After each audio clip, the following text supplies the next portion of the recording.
Hey teachers, Melissa Willis here again from Melissa Willis Music. I wanted to jump on and do one more guide note video.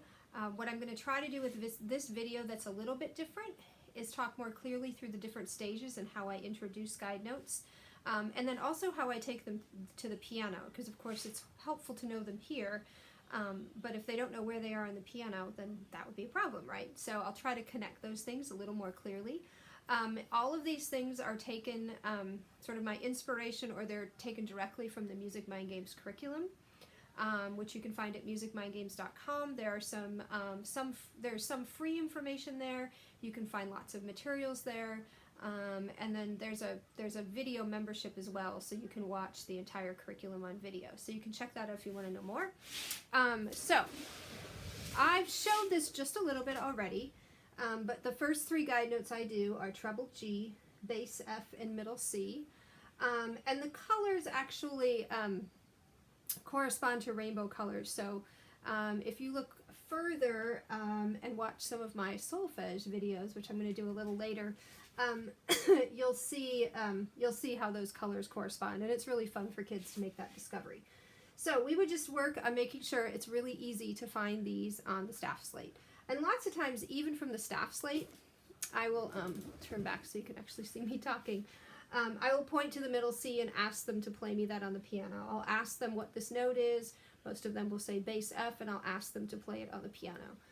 So we'll do a lot of that just from the staff slate. Now, we can go over to the piano, so pardon me, because I'm going to take you...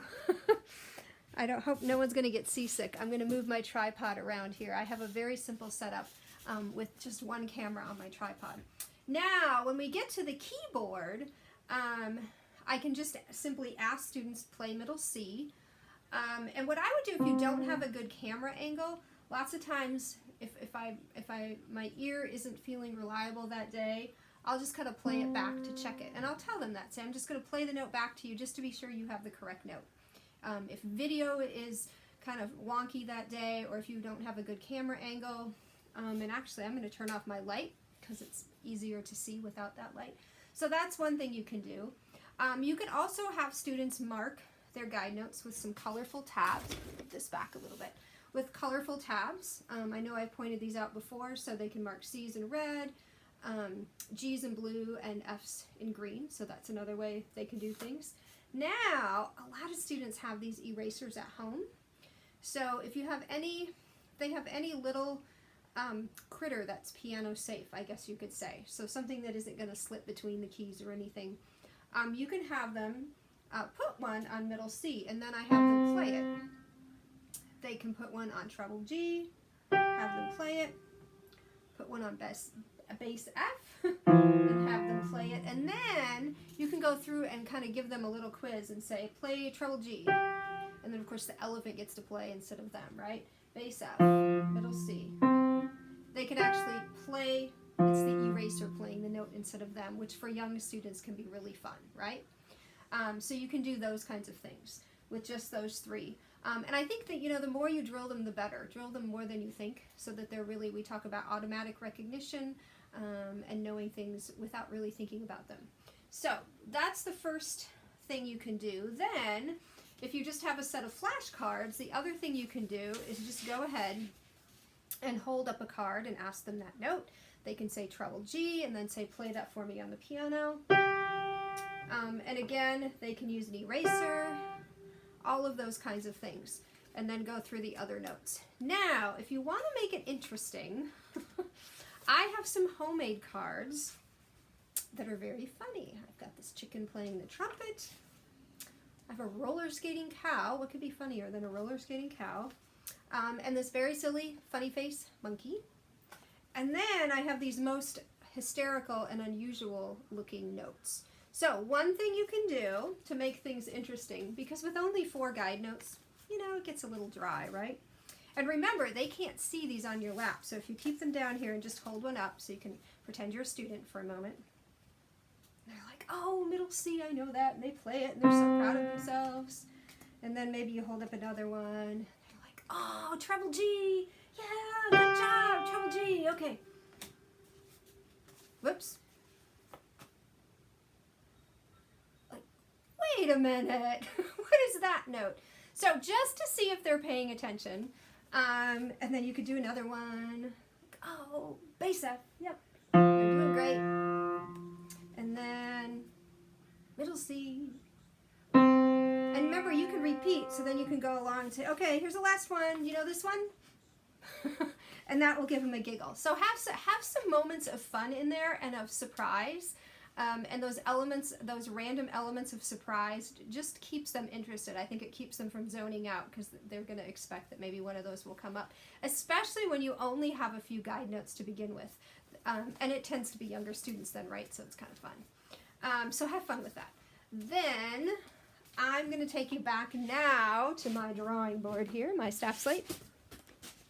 Now, once these are comfortable, and again, this is going to kind of correspond with Piano Adventures, so middle C, treble G, bass F, I introduce bass C, which would be that next one that comes up, and by then they've been playing a lot of C pentascale, so we talk about how they've been playing that note, and that's what it looks like on the staff.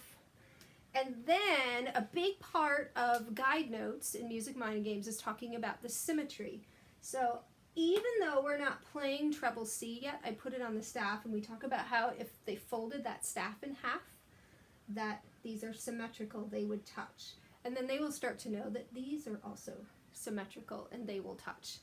And Music Mind Games will talk about it being 2 spaces in from the top, 2 spaces in from the bottom. So you can talk through that and have them help. And then you would go back again to the piano and you can go through the same activities. You can have them put out the erasers on all of those notes.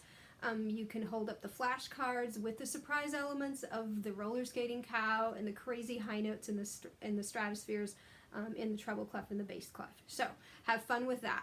Then depending on the student and what music they're doing. So for example, one piece that I really like to use with my elementary students is The Bold Escape by Wendy Stevens, and I absolutely love that because the rote part of the introduction uses so many guide notes. So with that in mind, if I was going to get a student ready to start on The Bold Escape, I would of course teach that, if you're familiar with that, I would teach that first. If you're not familiar with that piece, check it out. Wendy Stevens, composecreate.com. Great piece. Anyway,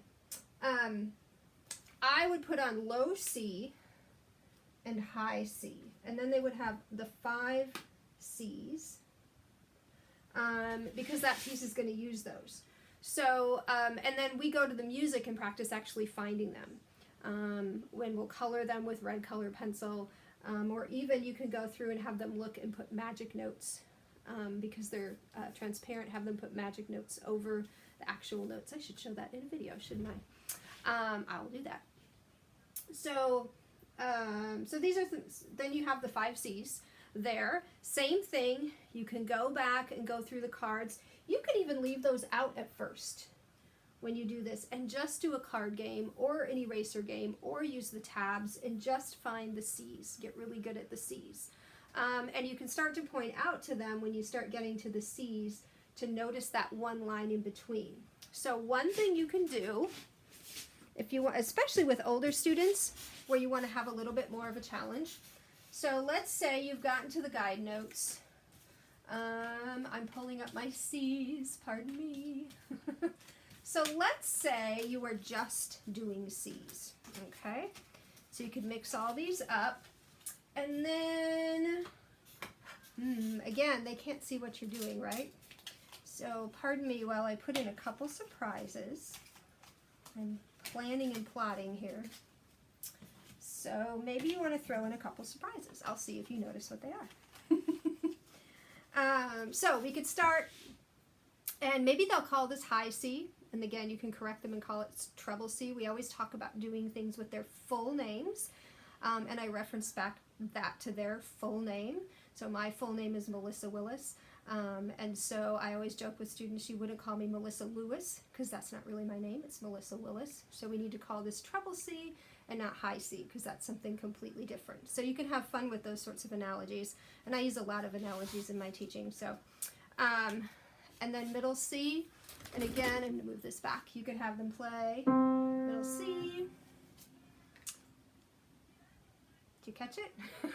So right away they might say, oh, that's high C. Look really close. And then they'll realize they've been stumped, right? That you've planted that in there. But it's a great learning opportunity to hold both of these cards up and ask them to notice what's different. So it's like one of those games where you have to find the differences between the two pictures. And for some students it takes a while because they're so focused just on this line here, they don't even notice this or that it's there, okay? And some students even think this is a middle C because it just has the one line. So there's all sorts of opportunities to talk about how things look, because sometimes we just assume that they see these differences and we don't really know, we can't really get into their heads to see what they see. And I think sometimes that's a great thing with online teaching, is that we can sort of start to evaluate and with these kinds of things really understand what they see, and then you understand why they don't understand sometimes, right? So that's really helpful. Another great one is to compare these two, kind of stump them with this, because they'll say middle C or low C with that one as well. And so that's a great opportunity for discussion. And then I'm going to take you back to my staff slate one more time. So again, I hope I'm not making anyone seasick. And then if we go back to the staff slate, I also forgot to mention these, of course, are symmetrical as well. So again, that conversation about symmetry. And then the very last two symmetrical ones are high G and low F. And these don't necessarily have to be introduced after high C or low C. Again, it depends what they're encountering with their music. If they're going to get a piece of music that has whatever notes, I'll tend to try to introduce them on the staff slate and get them thinking about it before we go into the music. So, and again, so we've got high G, low F. And of course, if you folded it in half, those would be symmetrical symmetrical as well. I can't remember if I said that. And then you can take all of these for sort of a grand finale back to the piano, and you can put them all together, all of those flashcards, with some of the surprises in between, and then of course some of the regular ones. And the same thing, you can have them do erasers. So if you set up all the erasers, I'm going to go ahead and put on all the erasers. There we go. I think I have them all. 1, 2, 3, 4, 5, 6, 7. Oh, 8. I'm missing something. I feel like I'm missing something. 1, 2, 3. Aha! I'm missing bass F. There we go. I knew I was missing something. And then you could just go through and just name a card and say, play me the note. And they can play the key or the eraser if they have that. Now, what I wouldn't do, I just wanted to make this, I wouldn't make this comment. I wouldn't have the eraser set up on your end and ask them to identify, because that's tricky for them to see. Unless you have an overhead view, then that might work really well if they can see the whole piano. But I think the sideways view, that's a little bit tricky. So just build from basic guide notes and keep expanding your way out. Use the flashcards to take them to the piano. Use erasers to add a little fun. Use some of these funny cards, some of these surprise cards. You know, another thing I do, that reminds me, I forgot. Another thing I will do, it actually happens by accident once in a while, and then I like to toss it in. So I'm doing guide notes. Okay, so they've got a G, an F, and then sometimes I'll do this. And just give them one upside down. And again, it brings some humor to something that maybe isn't like the most exciting activity in the world, right? And to play up some of my other things you can do are this. Or you can go really slow and make sound effects and go boom. What's that one? So flying the cards by really, really quickly when they obviously couldn't hardly see it or get it. So have fun with sound effects, with movements, things that translate well to an online setting that you wouldn't be able to do actually if you were in an in-person setting, right? So I hope that's a bit more helpful on different ways to use guide notes. So happy teaching. Bye-bye.